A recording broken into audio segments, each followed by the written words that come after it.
est-ce que tu es prêt à faire la job d'un entrepreneur général pendant 5, 6, 7 mois? Ils font beaucoup d'argent facilement. Ça, on l'entend qu'ils- souvent. Puis c'est un travail de longue haleine. C'est la valeur qu'on prône le plus, la transparence.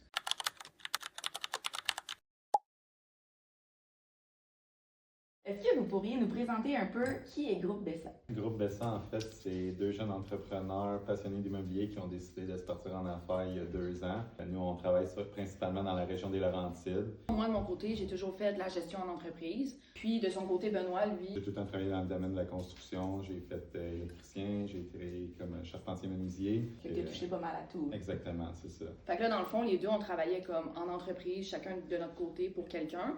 Puis à un moment donné, on est venu à une conclusion, on s'est dit pourquoi pas juste unir nos forces puis créer une entreprise ensemble. Ben oui, Puis- c'est tellement parfait. Exact. Puis c'est là qu'est né Groupe Bessa. Oh, c'est fun. Ben oui, c'est ça notre petite histoire. J'aimerais ça que vous me parliez un petit peu de la différence entre faire affaire avec un entrepreneur général ou de faire une autoconstruction. La différence entre les deux, c'est assez simple. Là. C'est que l'entrepreneur général va accompagner le client du début à la fin du projet. Donc, tout ce qui est monter les soumissions, monter le budget, créer l'échéancier, faire la gestion des sous-traitants, faire la gestion des imprévus, s'occuper de toutes les conformités au niveau des permis, des licences et tout ça. S'assurer qu'on dépasse pas le budget. Exactement aussi. Puis, dans le fond, L'autoconstructeur. l'autoconstructeur, lui, ce qui arrive, c'est qu'il va gérer toute la partie de l'entrepreneur. Donc, il y a aussi toutes les responsabilités à assumer.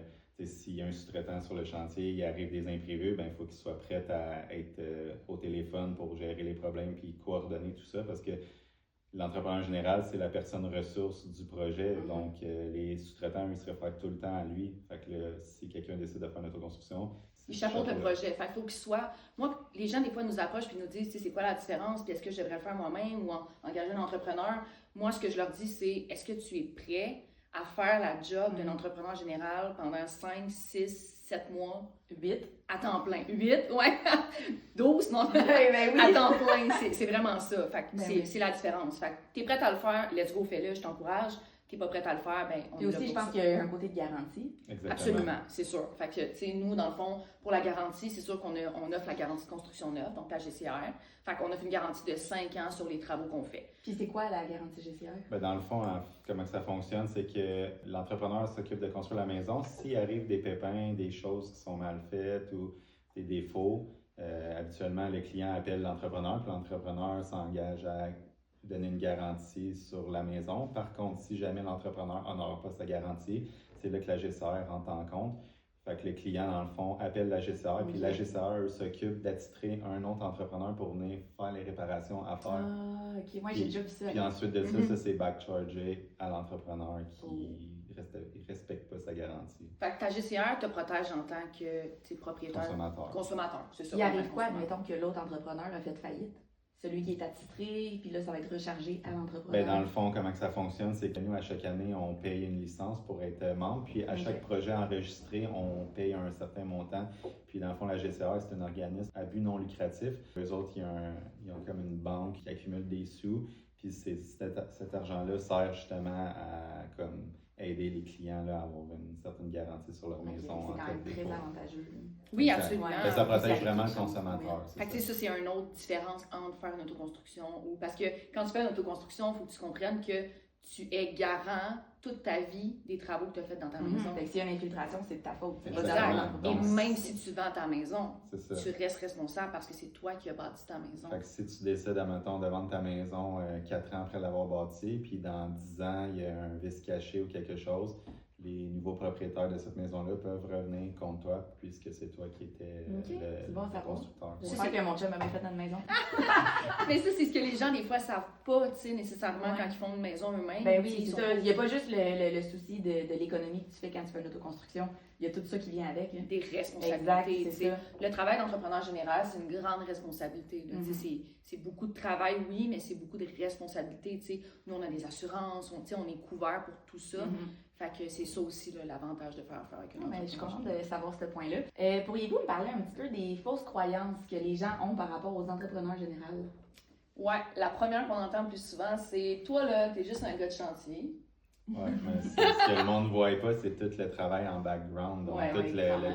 l'aspect administratif, monter les soumissions, faire les échéanciers, toutes les commandes à passer, s'assurer des conformités de tous les sous-traitants. Puis d'être capable de payer ces commandes-là aussi. Exactement, parce que nous, en fait, c'est qu'on avance souvent tout cet argent-là, puis on se fait payer au fur et à mesure que le projet avance, parce que c'est des déboursés progressifs. Fait que quand on est rendu à une telle étape, bien, le client, pour son financement, souvent la banque envoie un évaluateur. Les autres, ils font l'évaluation, qui était rendu à 30%, ils débloquent un certain montant, puis là, on peut se faire payer, puis repayer nos sous-traitants. Mais avant qu'on arrive à ce point-là, souvent, il s'écoule plusieurs semaines. Donc, nous, souvent, on avance tous ces frais-là. Il y a aussi tous les permis, toutes les licences à payer.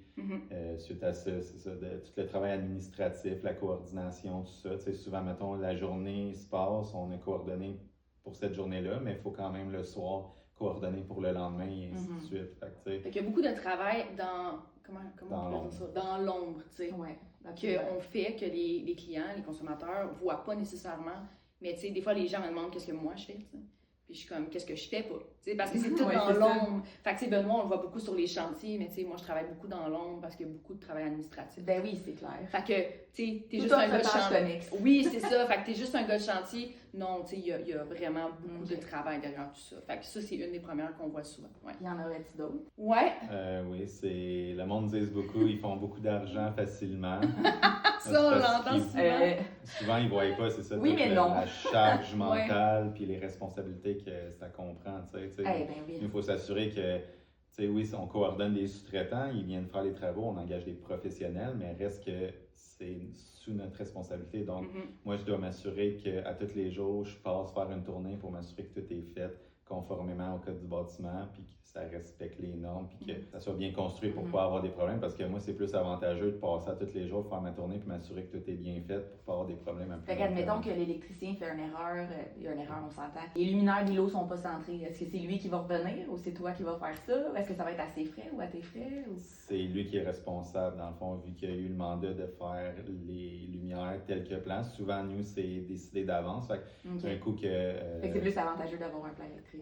Exactement, c'est ça. Fait que nous, souvent, qu'est-ce qu'on fait, nous, c'est qu'en début de projet, on s'assoit avec le client, puis on détermine tous les switches que le client a besoin, les sorties de lumière, tout ça. Fait qu'on fait comme un plan par rapport au plan qui a été fait. Fait que là, exactement. Fait que là, on décide avec le client qu'est-ce qu'il veut, où et quoi.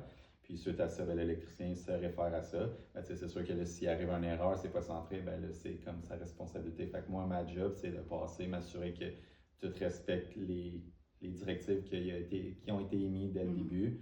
Fait que si jamais j'arrive puis que c'est pas correct, ben moi je le rappelle pour qu'il vienne l'arranger. Puis idéalement, j'essaie de le travailler d'avance. Fait que tu sais, si il a fait ses sorties à mauvaise place, dans le fond, moi je peux passer puis le faire arranger, mettons, avant qu'on pose le gyps. Parce que là, quand on pose le gyps, c'est un petit peu plus compliqué de le faire. Ça se fait pareil, mais... Fait que c'est là, justement, notre responsabilité, en tant qu'entrepreneur général, c'est de planifier toujours à l'avance. Toujours d'avoir un coup d'avance sur la prochaine étape pour être certain de ne pas être obligé de reculer, arracher le gyps, changer les lumières, tu sais. Fait que ça évite aussi des coûts supplémentaires. Fait que c'est ça notre rôle aussi.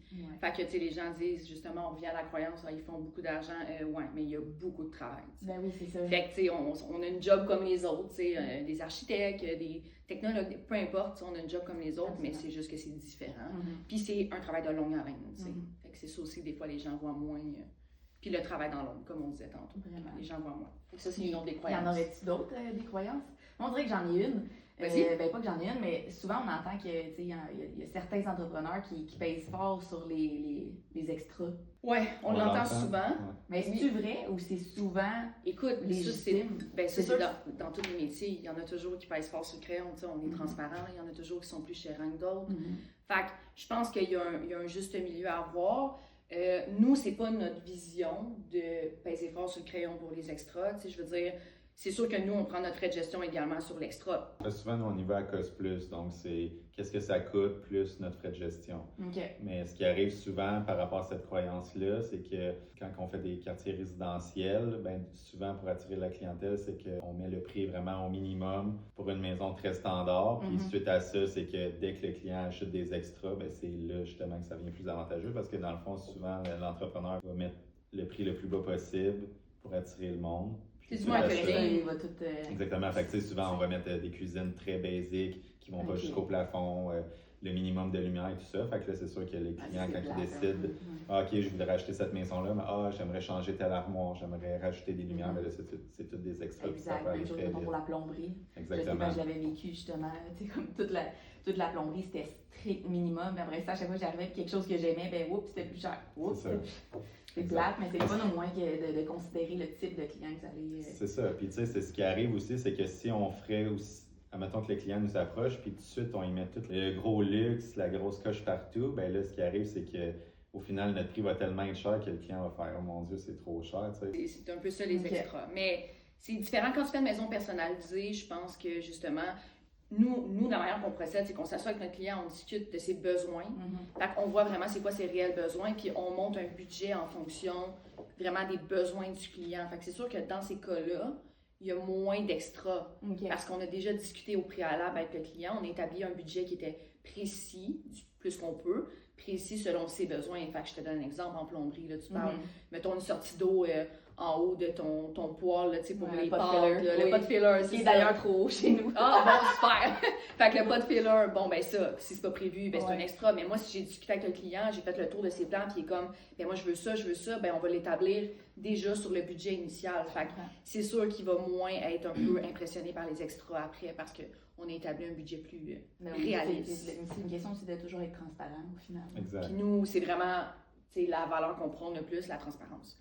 Fait que quand il y a quelque chose, on en parle avec le client, puis on est transparent avec lui parce que c'est poche. Là. Mais oui, c'est vraiment plate de mettre tout ton investissement dans une maison puis avoir l'impression que tu te fais crosser. Fait que tu sais, si l'entrepreneur il est d'emblée super honnête, ben c'est rassurant pour le client que tu sais, lui, il a économisé toute sa vie pour se bâtir cette maison-là. Exact. Moi, je dis toujours, une maison, c'est le projet d'une vie. Ben oui. Fait que si tu choisis pas le bon entrepreneur pour t'aider à réaliser ton projet, là, ça sera pas le fun. C'est beau, comme non, mais c'est vraiment ça. C'est vraiment choisir quelqu'un là, que tu as un fit avec, puis le projet va être tellement le fun. Moi aussi, j'en parle, j'ai des frissons. Je suis comme j'ai le goût de rebasser une maison. C'est la même chose, moi aussi, qu'elle dessine un plan de maison. Ben, c'est ça. Fait parce qu'au final, on passe comme plusieurs mois ensemble à se parler à tous les jours. Donc nous autres, on aime ça, on finit des projets, puis là, les clients sont comme « Ah, vous viendrez souper, là, vous viendrez prendre un verre de vin. » Moi aussi. Ben, c'est ça. Fait que, tu sais, ça, c'est... Pour moi, ça, c'est notre vraie paye. Ça vaut de l'or. De développer des relations comme ça avec des gens, puis après ça, de les voir vivre dans leur maison, c'est comme... Moi, c'est ça, ma vraie paye. Là,